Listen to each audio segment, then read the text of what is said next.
Hello and welcome to my channel today. Today I'm very excited to be using my very first split cup. I received this lovely gift from a lady in Canada. Her name is Sandra. She's from Sandra Sensations. I will link her channel in the description below and pop up a tag at the top of my screen.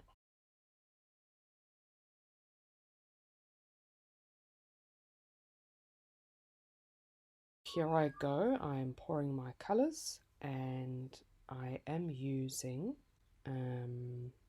white. This is white from Mont Marte. My pouring medium with all of them is the glue and water. This is Rose Madder by Mont Marte Dimensions range. It is truly beautiful and something I plan on stocking up on. This is also Mont Marte Dimensions Gold.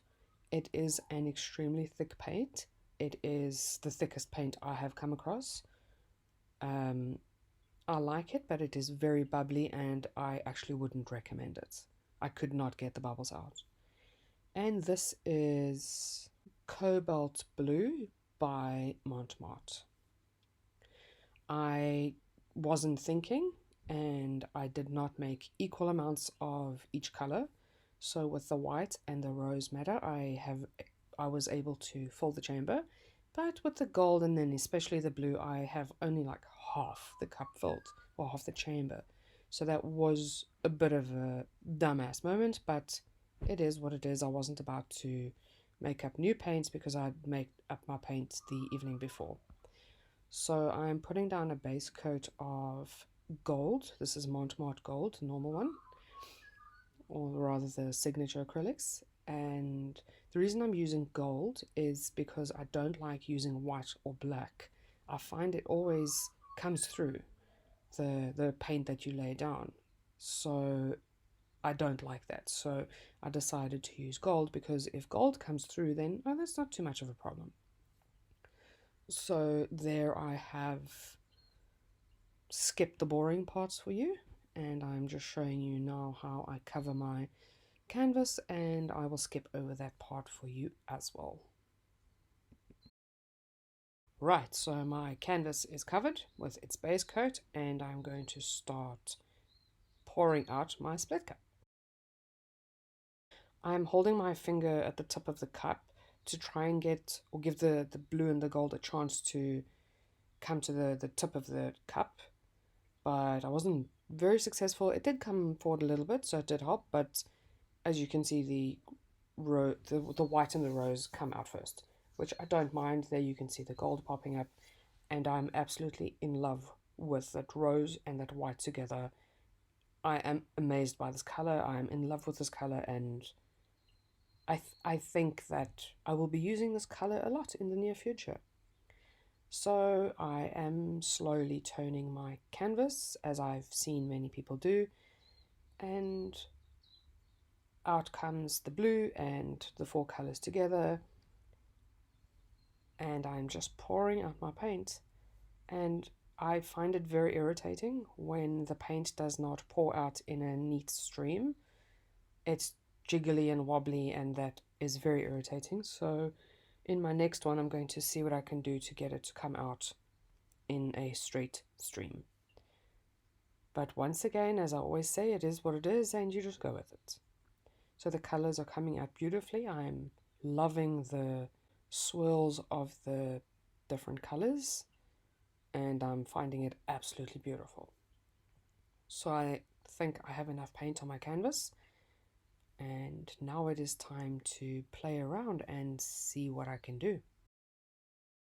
Keeping in mind this is my very first time, so I'm just winging it. I'm trying to remember all the things that I've seen other people do and do my own thing, but also follow their guidance. So I decide to give it a bit of a tilt because it's not a square canvas. So I thought I would tilt it just to get some paint on the canvas evenly so that when I do spin it, it's not just in the center. Like there's paint everywhere, not just, you know what I mean.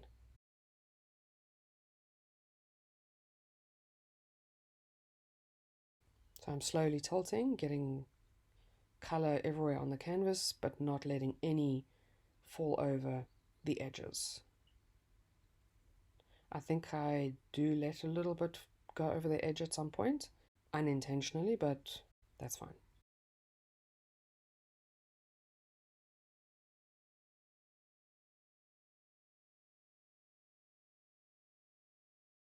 I just put a little bit of extra gold there to be a flow extender because the paint was wanting to roll over itself as I was tilting.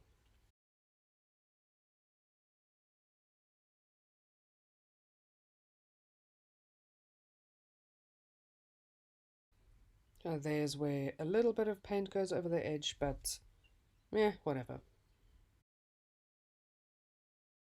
And now I'm very excited. It is time to do some spinning. I start off with a very slow, gentle spin because I work on my kitchen countertop and I do not have space to just go mad.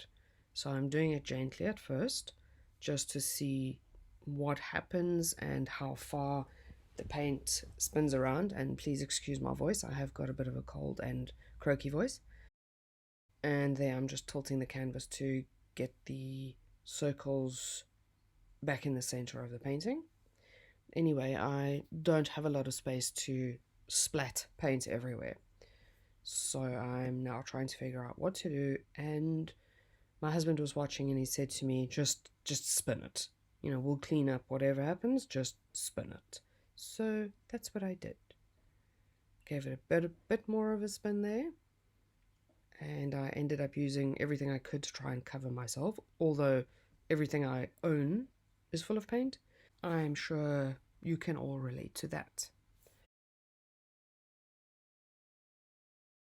So now I'm going to give it a bit of another spin, and the canvas slipped on the turntable, so I had to just put that back in place.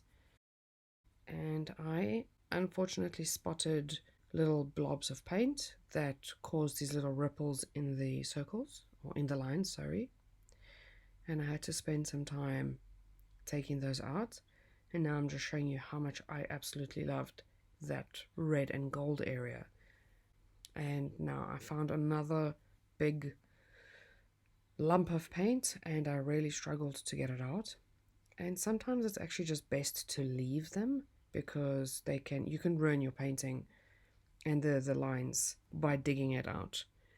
But I also hate it when it dries and I've got lumps in my painting when it's dry.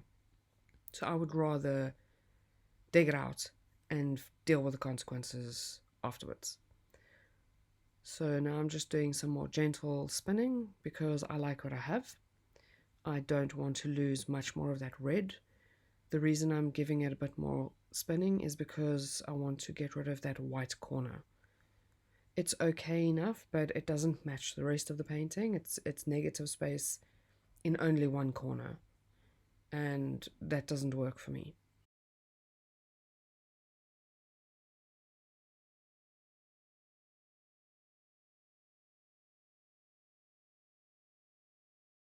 Well guys, this is my split cup spin pour. What do you think? I love these colors. I love how the red and gold worked together and the red and white. They are just beautiful and I am definitely going to use these colors again. So I'm showing you some close-ups here. There you can see the white and red corner that I'm talking about. It looks like candy or something to me. I really am crazy about it. I'm just giving you a close-up video. The edges are beautiful. I love them, and the whole canvas I'm very happy with. I very much look forward to trying again and seeing what else I can come up with and different results. And I would like to say thank you again to Sandra for sending me this cup. I wouldn't have had one if it weren't for her, and I'm extremely grateful. Thank you guys for watching. I hope you enjoyed it, and I will see you again soon with my next video. Bye.